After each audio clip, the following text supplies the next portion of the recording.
Plaintiff Eric Schweisberger says he met the defendant when they worked together and they became roommates. Eric claims the defendant is known for being an irresponsible party crasher. And Eric was even arrested for a party the defendant threw at their apartment. Eric suing his former roommate for rent and bills. Defendant Ryan Nelson says Eric is a modern-day Cheech and Chong who sold marijuana out of their home and filled his closet with drug paraphernalia. Ryan only admits to owing for a portion of the lawsuit. Prove your case. All right, well, I met Ryan about 3 years ago when I started working at Red Robin, and I actually have a picture right here, and this is how I met Ryan. He was dressed up as the bird, and I have a couple of them if you'd like one too. Right. There you go. How do I know that's him if he's dressed up? Is that you? Yeah. Oh, yeah. That's right. So All right. that pretty much explains it all. He's a very goofy kid. He's very outgoing. I think he was getting paid for it. Were you getting paid for it? I was getting paid. He's even been known to drive around in a convertible in that too. All right. It's all right. But we became friends. We hung out from time to time. I learned shortly that Ryan had a nickname of Bum. And he basically, because he likes to party, he would crash at people's place, you know, is always trying to get somewhere, get a ride, whatever. So basically, mooching off others. A little bit, yeah. So there was even one point while living together that Ryan was walked home by one of our maintenance guys, and he was wandering around aimlessly tripping on acid and had no idea where he was going. I do not recall that at all. Well, I wouldn't imagine you would. So. All right, Streets and D's. I mean, I don't think you can talk to me, sir. He'll hear you. What? Sorry. You don't think what? Well, actually, there's this time. I know he's called me irresponsible. I've been doing all this, but you know, at the same time, we were down in KC Power and Light, and we've been drinking on this rooftop cabana. Not being 21, he pulls out a blunt in front of 100 people on this rooftop cabana, and then continues to puke red vodka and cranberry juice all over the cabana. Walks down a couple miles, about 4 o'clock in the morning, finds himself in a bush. Laying in the bushes? Oh, yeah. This is coming from a guy who's probably high right now. I mean, I don't know. You're the one started off with this. Let him tell some of your antics. Go ahead. Slice and dice. I mean, this guy likes found drunk in the bushes. I wasn't found. I woke up. Woke up on your own in the bush. You finally woke up. All right, let me get back to him. All yes, right, sir. But anyways, there was a party going on one time when I wasn't home, and I came back, and there was people there. Ryan was playing beer pong in the living room, diving on the floor after the balls and things like that. We do live upstairs, so we have a neighbor below. And the cops got called that night, and now I'm on probation for it for a party I wasn't even throwing where I didn't have people over. What was the alleged crime? It was furnishing alcohol to minors. Because his underage girlfriend was drinking beer in the apartment. Regardless, I'm not 21. I didn't have people there. We showed up. You're drinking. And then 20 minutes later, the cops were there. Anything else you want to tell me before we get to the rent? That's pretty much it. Let me hear from you. Anything else you want to tell me before we get to the rent he's suing you for? Well, I mean, when we signed into our lease, he's pretty much a modern day Cheech and Chong. This kid was selling pounds of pot out of his closet. I mean, you walk into his closet, it's like a mini head shop. This guy's got back. Yes, it was. You've got bongs. You've got vaporizers. You've got scales. Pounds of marijuana? Maybe not pounds. Marijuana. Pounds. I don't know. Beyond personal use? Oh, definitely. Selling to anybody. We've got gangsters from Oakland coming into our apartment. We've got... This is someone who lives with his mom. Sir? Okay, so back to the money, at least. I was promised several things. I paid for the security deposit. Let's get to the agreement. The agreement? Mm-hmm. Okay, well, the agreement was both of our names are on the lease. I have a breakdown of all the money here.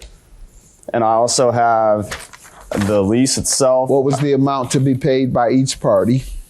Each party, well, the total was $745, so each party should have paid $372.50 a month plus the bills. Did you pay $372? I paid all of it. Okay. I had to pay the full amount every single month. You never paid half? No.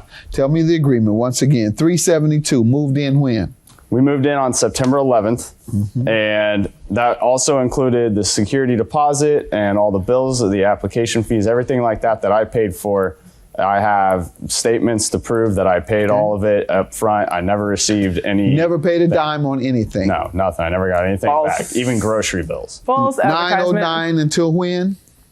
Until, well, it was a 15-month lease, so it would have been up until this upcoming December. How long did he stay? He was there for about 3 months before I finally got him out, and I So he have a left release. 12 months of unpaid? Yeah, that's all on me. I'm paying over $1,000 a month right now by myself. Just That's not part of your lawsuit today? No, that's All not. right. And that total amount for rent? The total amount for rent was $1,366.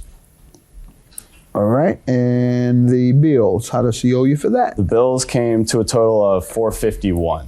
For what bills? I have 2 grocery bills. I paid the cable bill. What was the agreement on the bills? It was an agreement that we were going to split it evenly. He was going to pay me back because he All never right. had the money on him And at he the never time. did. And he never And did. security deposit? Yep, and it's all written right here on the lease. He It was to says how much. contribute half? Yep. And the amount is how much? The amount was $700. Sir, let me hear from you. Well, first off, I've given this kid at least $500. My dad gave me $300, which I gave to Eric. Eric When? said, I cannot tell you a date on that. Good enough. What else? Well, he has driven me to the bank multiple times. I mean, I'm a server. The money I've given him, I paid in cash. I mean, if he When? was, I'm sorry. When? I can't tell you a certain Good date, enough. sir. I mean, I give him cash. When I signed off my lease, he's charged me for the security deposit, but I get that. I mean, when I get off the lease, I get my money back. So I don't know From the how. landlord. Yeah, from the landlord. Have you asked the landlord for your money? No. But if he's suing me for it, then how am I getting charged for it? If he's taken off responsibility. Security deposit in its entirety. Yes, I played it in full, and that doesn't include the damage that he inflicted while he All was right. there. Have you moved out yet? No, not yet. All right. So we don't know what the status of the security deposit is until you move out. Well, he doesn't. He owed up front. I don't know how much I'm going to Okay. get He back. promised you that he would Right. pay you. Right, exactly. He didn't say he would pay it directly to the landlord. Correct. He didn't told you pay he it to would the pay landlord. you. Correct. And you put his half up. Yes. Did he put your half up? All right. And you haven't paid him. And But he doesn't. at the same time, if I legally sign off my lease, you know, then after I sign the lease, it's not my problem anymore. It's No, not. your agreement was with him. Yeah, but To pay him, for him to put up money. when I was living there. Argue with him. Who do you think you're talking to him? Sorry. Once again, you had an agreement with him to reimburse him monies he put up on your behalf. This wasn't money directly to the landlord or anything else. This was money he loaned you, and I don't care if you were still there. You owe him the money. Yep. Good enough. I'm glad you agree. Now, all the other things that he's suing you for, you say you paid in cash. You have no idea when, so I believe him. He knows when. Judgment for the plaintiff in its entirety, $2,167. You gave the dates. You gave the amounts. You're very particular and specific about what you are owed. He has no idea when he paid you. Have a good day. Judgment for the plaintiff. Walking around, and the maintenance guy walked into my apartment, and I didn't even know who he was at the time. And then he told me he found Ryan walking around, and Ryan said he had taken some acid or something. You're lying. No, and actually, I was not lost at any point in time. I was over at another friend's house that lives in my apartment complex. This creepy old maintenance man decided to follow me home after trying to get rid of him 3 different times. I was never on the influence of acid.